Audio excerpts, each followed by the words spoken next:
Hi guys, welcome to this video on planes. Just continuing on from where we stopped last time. So we're going to go through the notebook question 4 and question 5. So just a little bit more challenging applications of the vectors in planes.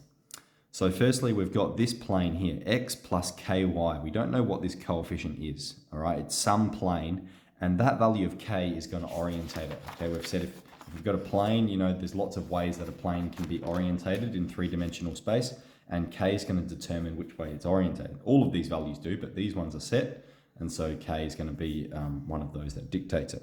Now we're saying what value of k is the plane going to contain this line? All right, so what that means is if we have a plane, right, now the plane is described by the normal, okay?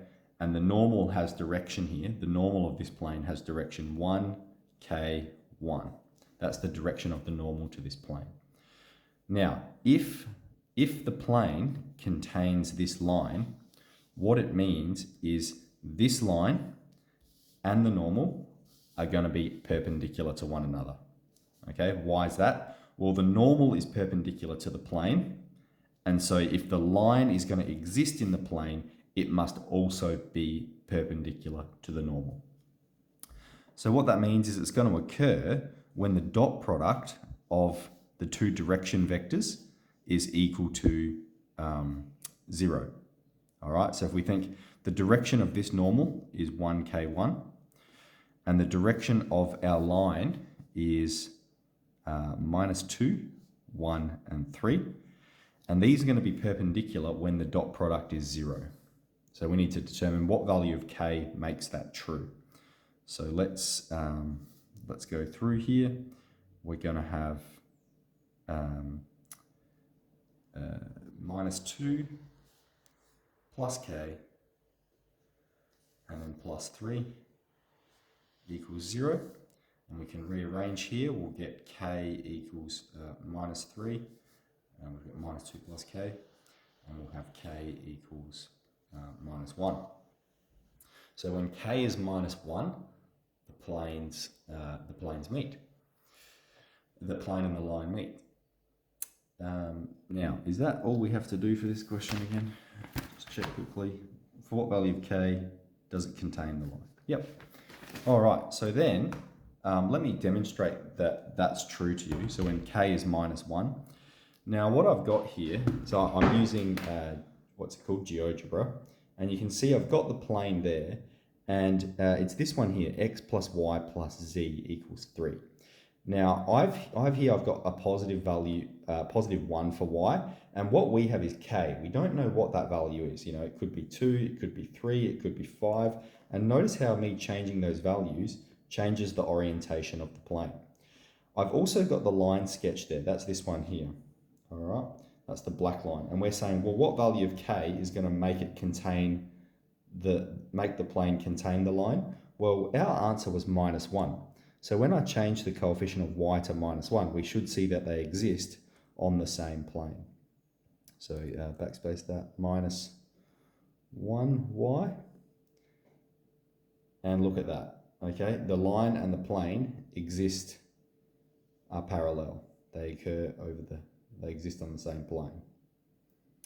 All right, so that's how we're going to answer that kind of question. So that's not too challenging. All right, let's move on to question 5, which says, find the coordinates of the foot of the normal from P to the plane, and hence find the shortest distance. Okay, so a bit of notation here. Here we have a plane, and we have some point P that does not exist on the plane.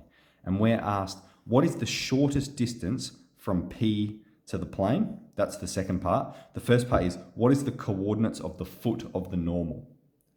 Okay, so what that means is the foot of the normal is the coordinate that exists on the plane that the normal passes through. So we have a normal that passes through this point. Let's call it F, and it passes through P, and F exists on the plane. So we've got two things we need to do here. We need to find the coordinates of F, and then we need to find the distance between P and F. All right, and distance between P and F is quite easy. That's just distance formula. The tricky part here is going to be finding the coordinates of F. So in order to find that, what we have, right, is this is the equation of the plane. Now, what that means is the plane has this direction. All right, if it's 2x plus 3y take z, that's the equation of the normal. So the normal has this direction. And so then this line PF, the line through PF, well, I'm not going to call it vector because it's not a vector, it's a line. The line through PF has the equation, the coordinates of P, and then 2, plus some parameter times by the direction of PF. Well, what's the direction of PF? It's the same as the direction of the normal, because what is PF? It's another normal drawn from that plane.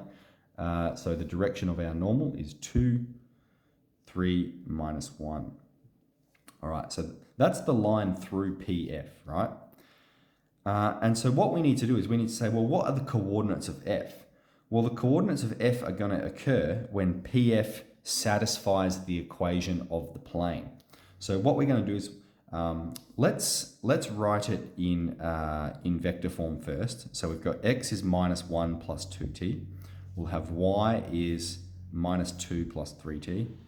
And we'll have z is 2 plus 2 take t. All right. Now, I have changed that to 4 instead of 7 just to make the outcome a bit neater again. Okay, so it was 7, we've changed it to 4. So now that we have these are the coordinates that exist on the line for any value of t, and we want to know what's the value of t for which this line exists on this plane. And so what we're going to do is we're going to substitute these coordinates into the equation of the plane to determine the value of t for which it's true. So we've got two lots of x. That's going to be 2 times minus 1 plus 2t. And then we're going to have plus 3 times the values of y, minus 2 plus 3t. And then take away z. So we're going to have take away 2 take t. And all of that is equal to 4. So we'll have, let's expand, collect, solve for t. We're going to have minus 2 plus 4t, take 6, plus 9t, take 2, plus t. All right, we've got 4t, 13t, 14t all together. And we've got minus 2, minus 8, minus 10. So we'll add 10 to both sides. We'll have 14t equals 14. This is a nice solution, isn't it? It occurs when t is 1. All right, so what that means is line PF, the line through P and F, is going to meet the plane when t is 1. So then we go, well, when t is 1, what is the coordinates of that exist on the line PF? And well, the x coordinate is going to be minus 1 plus 2. So the x coordinate is going to be positive 1. The y coordinate is going to be minus 2 plus 3. So that's going to be positive 1. And the z coordinate is going to be 2 take 1. So that's also going to be 1. So the line PF has this coordinate when t is 1. So therefore the coordinates of f are 1, 1, 1. Okay, so we've established there the coordinates. And now to find the distance, all right, that's just distance formula. It's the distance between the coordinate f and the coordinate p. All right, d is the square root of, and it doesn't matter which way we do it. I'll just write out the formula here for you guys. It's going to be minus 1 take 1 squared. Sorry, computer's going off. Minus 1 take 1 squared plus, and we'll have minus 2 take 1 squared. And then plus 2 take 1 squared.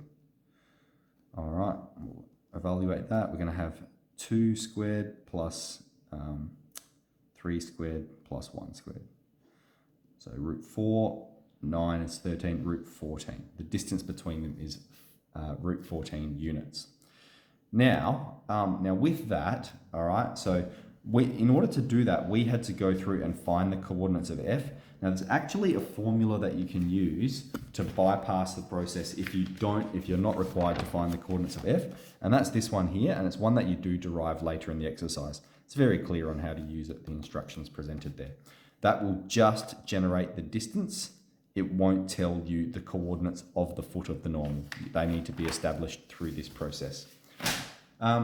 Now what I might do as well is I'll just show you very quickly that this is true on Geogebra again. So one moment while I just prepare it.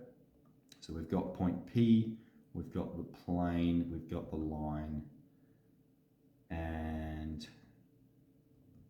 we've got point B.